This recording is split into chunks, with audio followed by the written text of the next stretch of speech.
Amis astro, bonjour, on se retrouve aujourd'hui pour votre guidance de la semaine du 28 août au 3 septembre 2023.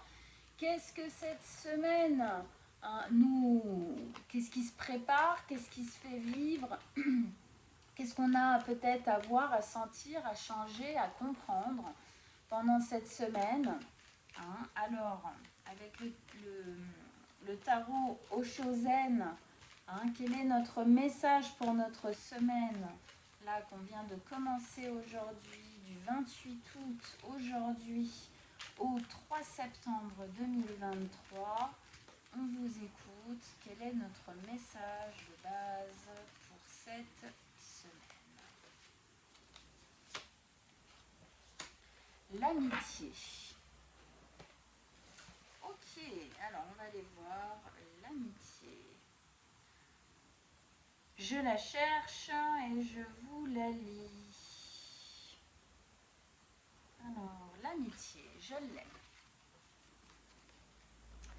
Voici deux arbres fleuris dont les branches s'entremêlent, laissant leurs pétales tomber sur le sol et offrant ainsi un beau tapis de couleurs multicolores. On dirait que le ciel et la terre sont reliés par un pont d'amour. Cependant, chaque arbre dispose de sa propre individualité et de ses propres racines bien plantées dans la terre. Il représente l'essence de l'amitié authentique, deux individus mûrs, à l'aise l'un près de l'autre et d'un comportement naturel. Leur relation n'est pas une pulsion ni un besoin. Aucun d'entre eux ne souhaite changer ou réformer l'autre. Cette carte vous indique que vous êtes apte à vivre une telle amitié. Vous remarquez peut-être que les mélodrames et les relations romantiques ne vous intéressent plus. Ce n'est certainement pas un passage où vous perdez quelque chose, mais une nouvelle phase, celle de l'avènement d'une qualité d'amour supérieure, née de votre plénitude intérieure. Voici venir l'amour inconditionnel qui n'attend rien, qui n'exige rien. Alors, moi je vais ouvrir un peu cette notion-là à plus que de l'amitié, d'accord, mais vraiment au niveau relationnel. Savoir vivre une relation, quelle qu'elle soit, que ce soit une relation d'amour amoureux, que ce soit une relation d'amitié, que ce soit une relation familiale, même avec des collègues, voilà. Savoir vivre avec l'autre sans perdre son individualité, sans perdre qui on est, et sans vouloir changer l'autre non plus dans ses fondements. Il y a cette notion que ces deux arbres ont grandi ensemble, ils ont pu effectivement être d'une entraide l'un pour l'autre. Pour moi ici, on peut avoir cette notion. Alors, grandir ensemble, changer, évoluer ensemble dans une relation, ça c'est quelque chose qui est possible. Pour ça, sans que ce soit effectivement la volonté de changer qui est l'autre, il faut que les deux aient envie d'évoluer, d'accord, dans l'évolution personnelle d'une période. On change, on comprend des choses sur soi, donc on abolit parfois certaines choses, on lâche prise sur certaines choses, on se modifie, on se transforme. Parfois dans une relation, on peut s'aider à se transformer l'un l'autre.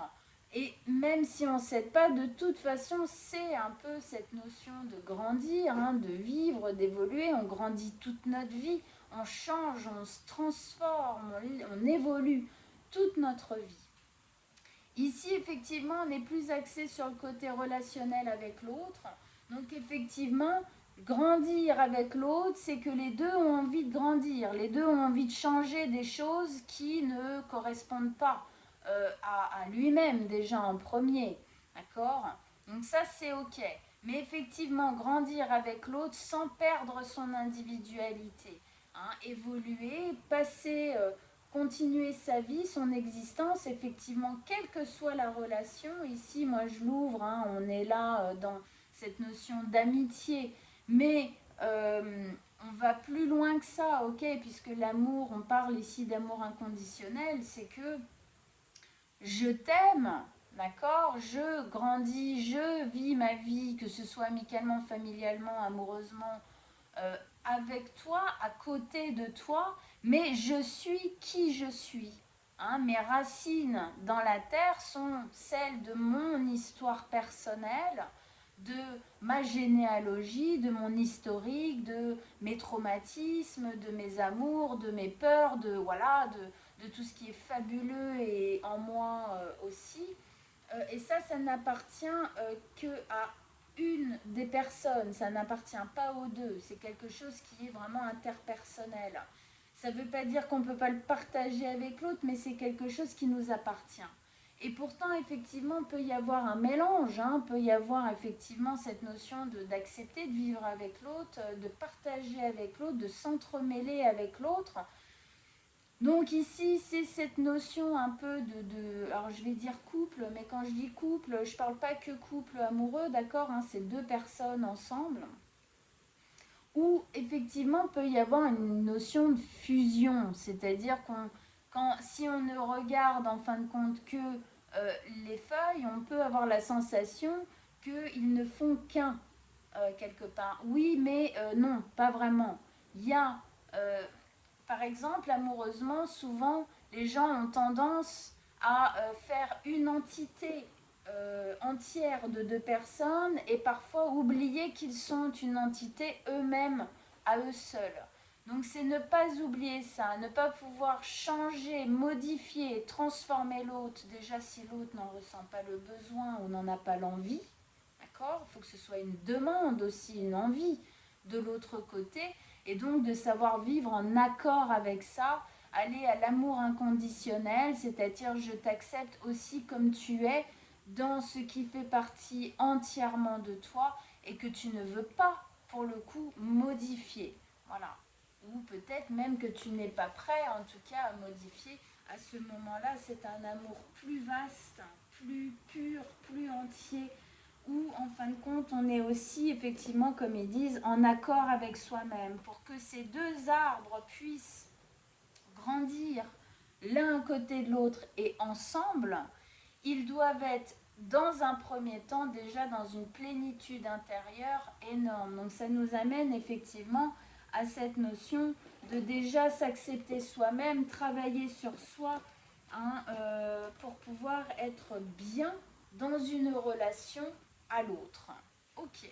Alors on va continuer sur ça avec le Light Seer Starro, hein, donc ok, cette notion-là d'amitié, d'accepter l'autre, et en fin de compte, accepter l'autre, ça passe déjà par s'accepter soi-même, être en accord avec soi, grandir avec l'autre. Alors, une autre carte, hein, à quoi ça nous amène cette notion-là de travailler, de comprendre et d'aller vraiment au bout de cette notion-là, de l'appliquer dans notre vie, en fin de compte, dans notre quotidien, dans cette rencontre à l'autre. Alors, une autre carte, un autre message. On continue le message, c'est plutôt ça. Avec le Sears, ok. On a, eh ben oui, le roi de coupe. Alors, le roi de coupe, ici, il nous amène cette notion, en fait, de maturité émotionnelle. Donc là, ça m'amène encore une fois la maturité émotionnelle, la maturité, voilà, c'est se grandir justement. Hein. J'arrive à un moment de ma vie où je suis mature émotionnellement, je sais qui je suis, je sais ce que je veux, je sais où je veux aller aussi, je sais ce que je veux transformer et je sais aussi ce que je veux pas transformer, hein, aussi quelque part. Hein, d'accord. Et j'assume mes émotions, j'assume qui je suis, j'assume ce que je ressens à l'intérieur de moi, j'assume vraiment tout ce qui me transcende, tout ce qui passe par moi. C'est aussi quelque part ne pas mettre... J'ai un flash qui vient là quand je pense à ça, c'est Quand je suis mature émotionnellement et que j'accepte ce que je ressens, comment ça se passe à l'intérieur de moi, tout ça, que je vois les choses avec honnêteté, authenticité par rapport à moi-même, c'est aussi savoir ne pas mettre sur les épaules de l'autre quelque chose qui n'incombe qu'à soi. C'est-à-dire, c'est prendre ses responsabilités émotionnelles aussi. Je ne demande pas à l'autre de venir remplir, combler quelque chose qui ne lui appartient pas mais qui m'appartient entièrement. Parfois on peut avoir des vides intérieurs de par notre enfance, souvent pas eu assez d'amour, pas eu assez de considération, voilà, on n'a pas fait attention assez à nous quand on était enfant ou quoi. Et donc, il y a un manque. Hein, il y a un manque, il y a un vide émotionnel, de tendresse, d'affection, d'attention ou quoi. Et qu'on peut avoir tendance, en fin de compte, dans un couple, encore une fois, quand je dis couple, c'est au sens large du terme, soit et une autre personne dans une relation quand même très proche, ok, on peut avoir tendance parfois à demander à l'autre de remplir en fin de compte ce vide. Alors ça ne marche pas comme ça parce que vous pourrez voir que ça ne fonctionne pas. Hein, on peut avoir la sensation pendant un temps très court que ça marche, mais au final ça ne fonctionne pas puisque l'autre va faire quelque chose qui ne va pas dans ce sens-là et tout de suite on va se sentir heurté. D'accord, dans ça on va le prendre mal alors que l'autre ne comprend pas pourquoi, parce qu'il a la sensation de n'avoir rien fait, mais oui, parce que ça ne le regarde pas en fin de compte. C'est vraiment nos histoires, nos racines, notre généalogie, nos traumas à nous, et l'autre ne peut pas venir remplir ça. C'est à nous d'être effectivement, hein, quand on parlait ici d'être dans cette plénitude intérieure, le fait d'être axé avec soi-même, oui, assumer ses émotions, assumer nos ressentis, être dans cette maturité de comprendre que là, si ça fait mal, c'est parce que c'est chez moi aussi. Alors, c'est pas partout, enfin, pas dans toutes les dispositions de problèmes. Hein. Il y a des fois, c'est l'autre qui nous heurte véritablement. Mais la plupart du temps, en fin de compte, c'est soi avec soi. Hein, c'est à l'intérieur qu'il y a quelque chose, ça a tapé quelque part à l'intérieur de nous et c'est là où il faut aller regarder, c'est là où à l'intérieur il y a un vide, il y a un déséquilibre et donc c'est la maturité émotionnelle de se dire oui, ok, là il y a quelque chose qui a été fait, je vois bien que t'as pas fait exprès ou que c'était pas voulu et pourtant ça m'a fait mal. Et d'aller regarder chez soi, hein, et c'est ce que je disais ici, ne pas mettre la faute sur l'autre quand il y a quelque chose qui déconne, entre guillemets, en tout cas qu'on sent qu'est défaillant chez soi. D'accord?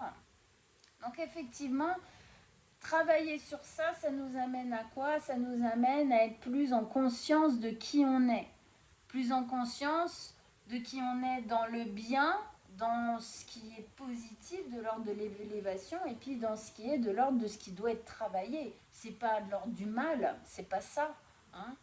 C'est de l'ordre de ce qui doit être travaillé, ce qui n'est pas encore ok à l'intérieur de nous et de savoir le regarder avec honnêteté, avec authenticité et donc de se dire ok ça m'appartient à moi véritablement non pas à l'entité couple, hein, comme je disais couple tout à l'heure, hein, c'est pour ça que je mets des guillemets, mais bien à moi, moi et mes racines, moi et ce que j'ai vécu, moi et mon enfance, moi. Quoi.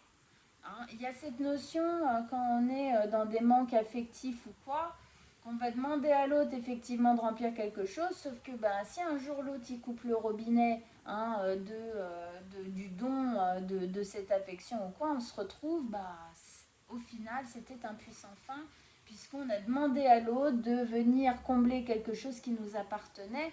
Aussi, il y a cette notion de c'est une grosse responsabilité qu'on demande à l'autre que de combler quelque chose qui ne lui appartient pas et qu'il ne sait pas combler et surtout qu'il ne peut pas combler psychologiquement. Ça ne se passe pas comme ça ne fonctionne pas. Et je pense que si vous regardez un petit peu dans votre histoire et dans les choses, comment elles se sont passées, vous verrez qu'en fin de compte, ça n'a jamais véritablement fonctionné.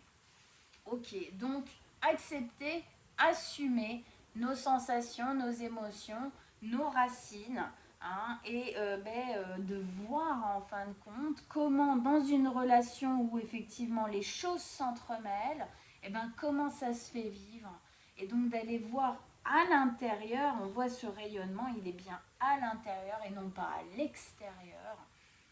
Comment aller, où est-ce que ça touche à l'intérieur, comment ça part. Ok. Allez, on remet 3 cartes maintenant. Allez, 3 cartes hein, pour voir peut-être effectivement peut-être l'évolution de ça, d'accord, durant cette semaine. Alors bien sûr, c'est quelque chose qui se travaille sur plus d'une semaine, mais ça peut être une semaine où on se dit, bon allez, ok, je vais ouvrir les yeux sur ça, je vais aller regarder ça de plus près. Et puis je vais commencer à prendre en conscience que y a certaines sensations et blessures intérieures qui sont de mon ressort en fin de compte et pas de celui de l'autre. Je ne peux pas lui demander de guérir quelque chose qui ne lui appartient pas. Hein, c'est à moi de le faire. Alors l'amitié et le roi de coups, donc dans ces notions-là, là, 3 autres cartes avec le mouche à tarot.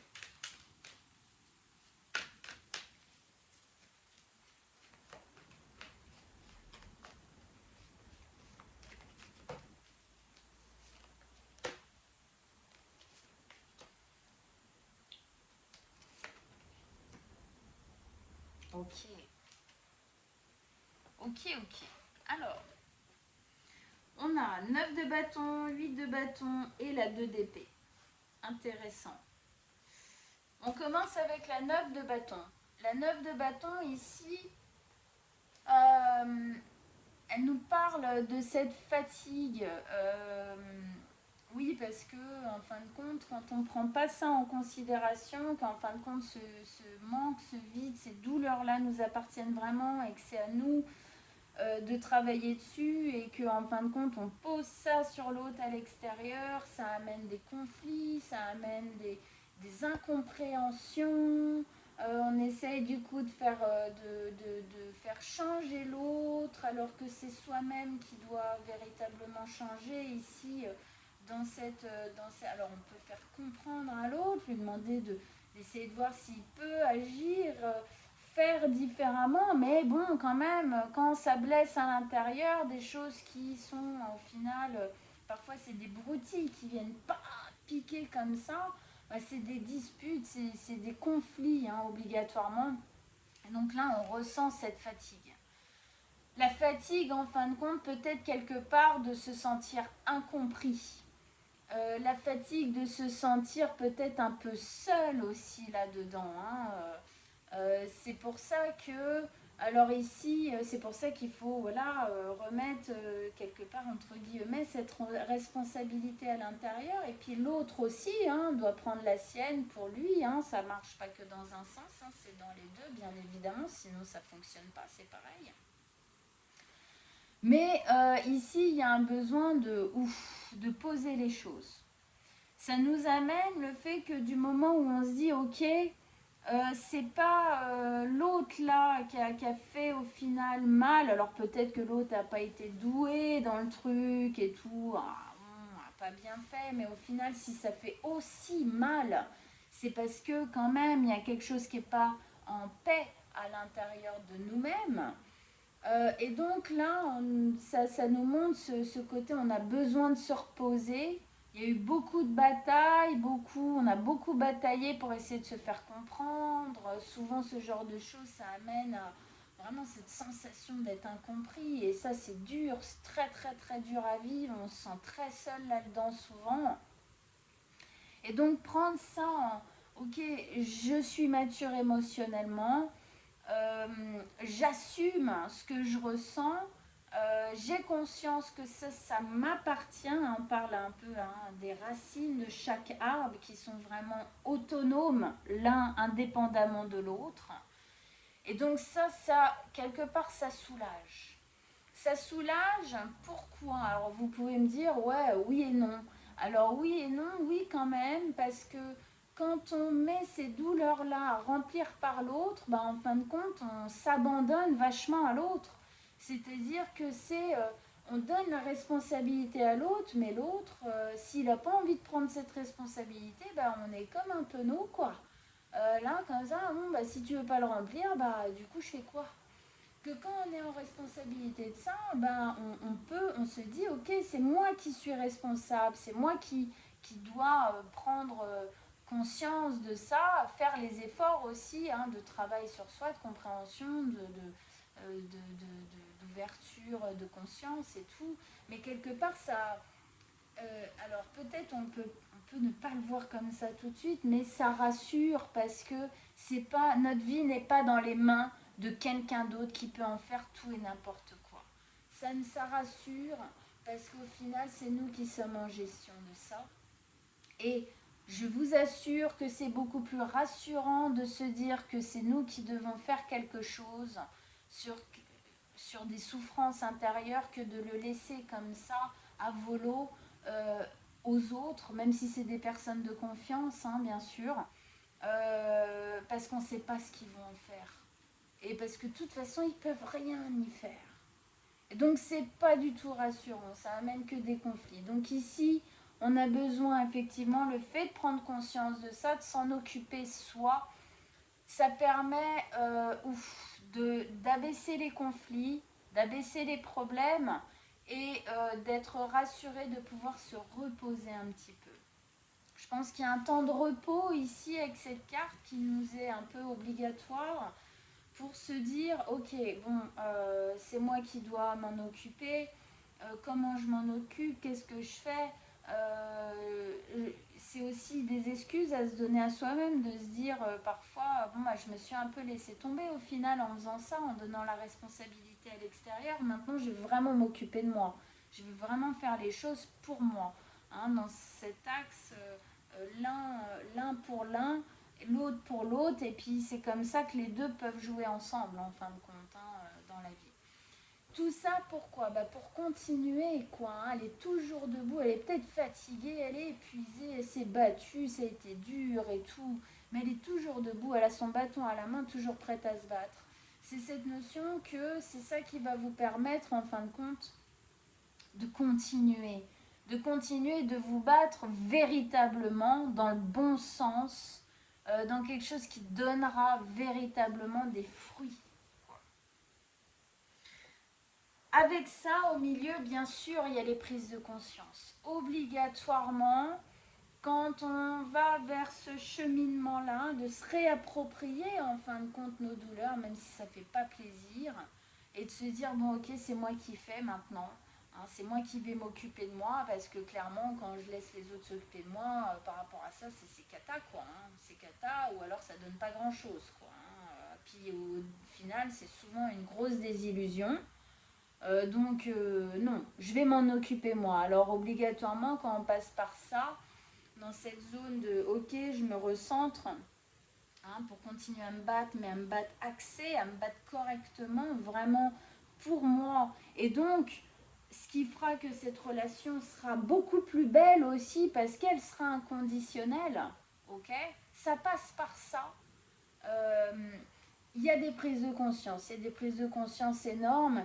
Et aussi, il y a cette notion de communication intuitive, télépathique. Il y a une communication avec l'autre, à mon avis, qui sera beaucoup plus douce, beaucoup plus entendue, beaucoup plus axée, beaucoup plus compréhensible pour les deux, quand tout le monde reprend sa responsabilité dans la relation.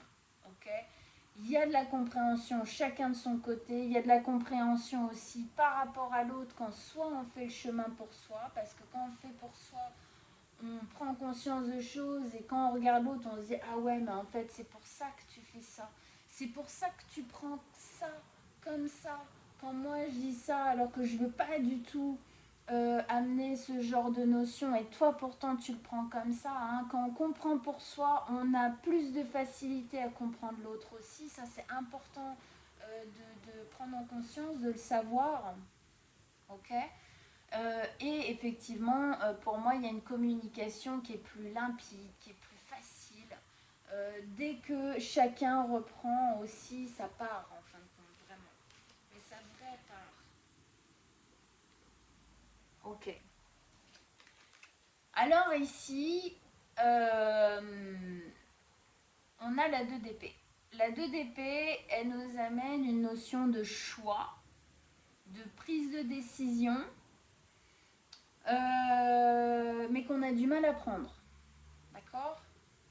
Alors ici, ça peut nous amener effectivement à devoir, au final, après ça, après avoir pris conscience véritablement de ça, hein, ça peut nous amener à devoir faire un choix, à devoir prendre une décision. Alors, c'est pas obligatoirement une décision de rupture, hein, avec rupture qu'elle soit familiale, amicale ou amoureuse, hein, mais un choix peut-être de positionnement dans la relation. Ça peut être un choix de rupture, bien sûr. Je romps ou je romps pas quand je me rends compte de ça. Est-ce que, bon, voilà. Mais ça peut être aussi un choix de positionnement.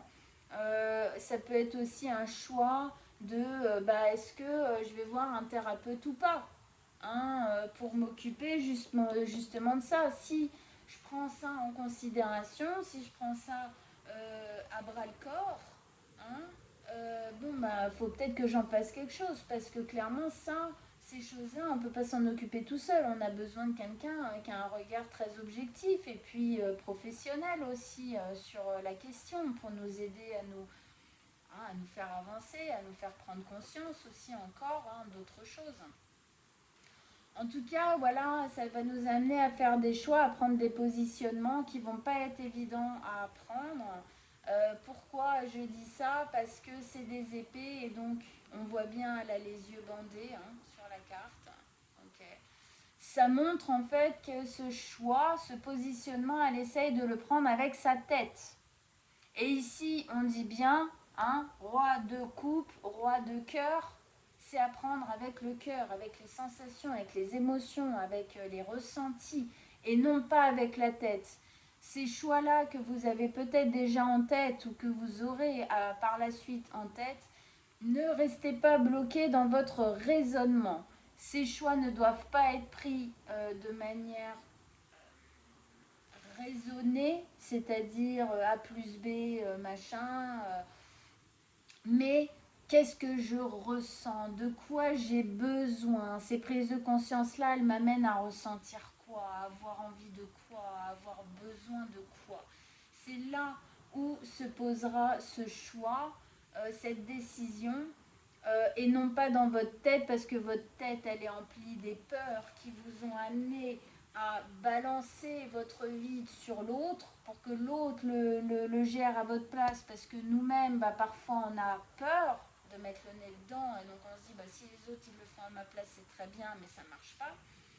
Hein, mais on fait ça par peur aussi, peur d'aller voir bah, pourquoi je ressens ça. Hein, c'est pas toujours évident, parce qu'obligatoirement, ça parle de souffrance, hein, la plupart du temps, hein, tout le temps. Voilà, donc la tête, elle est emplie de peur, de mécanismes de défense, de mécanismes de rabaissement, de perte de confiance, d'inutilité, de non-légitimité, tout ça. Et donc c'est avec le cœur que vous allez devoir effectivement prendre des décisions. Ce que ça peut nous amener, cette carte aussi, dans ce chemin, c'est que des décisions que vous avez du mal à prendre parce que vous essayez de les prendre avec votre tête, en général dans votre vie ou dans cette notion de lien à l'autre, ok, et bien du fait de prendre plus vos responsabilités par rapport à ce que vous ressentez en général, hein, vous aidera en fin de compte à sortir de la tête, aller plus dans le cœur. La lune ici nous demande d'aller dans l'inconscient, nous demande d'aller à l'intérieur, hein, dans notre nid biologique, hein, donc effectivement dans nos ressentis, Hein, la lune, c'est les intuitions aussi, c'est les ressentis, c'est les émotions. C'est ça qu'elle lui conseille. Elle lui dit non, je t'éclaire pour te dire où tu dois aller chercher. Donc effectivement, c'est dans la zone du cœur, dans la zone des ressentis, hein, tout ça. Et de tout ce qui est de l'ordre de l'inconscient. Donc effectivement, des choses à travailler, les racines, tout ça. Hein, d'accord. Ça vous aidera en tout cas à prendre des décisions, à plus acter les choses, à mieux décider les choses, à mieux sentir les choses dans votre existence en général et tout particulièrement ici dans votre lien à l'autre. Alors qu'ici, effectivement, sans ce regard-là pointé sur vous, véritablement vous, et bien effectivement, on est plus dans la tête et on a du mal, on n'y arrive pas, ça marche pas, bah oui, parce qu'on n'est pas au bon endroit. Ok, ami Astro, et ben elle était très très intéressante cette guidance, je trouve. Un très beau message de se rallier à soi-même. Très beau message aussi par rapport au fait d'avoir de meilleures relations dans notre existence, plus saines, plus pures, plus inconditionnelles justement. Ok. Alors j'espère que cette guidance de la semaine vous a plu, j'espère qu'elle vous a parlé, j'espère que ça résonne hein, avec ce que vous vivez en ce moment. N'hésitez pas à m'en faire part et à le partager avec moi en commentaire, je vous réponds avec grand plaisir, j'adore vous lire vos expériences et comment vous ressentez mes tirages. Si vous voulez une guidance personnelle, je mets en dessous de la vidéo mon mail et mon numéro de téléphone. Vous pouvez me joindre par ces deux moyens-là, message ou appel, pour prendre rendez-vous avec moi pour une guidance qui ne sera axée que sur vous. En attendant, je vous souhaite une très très bonne semaine et on se retrouve très bientôt. Ciao ciao, ami Astro.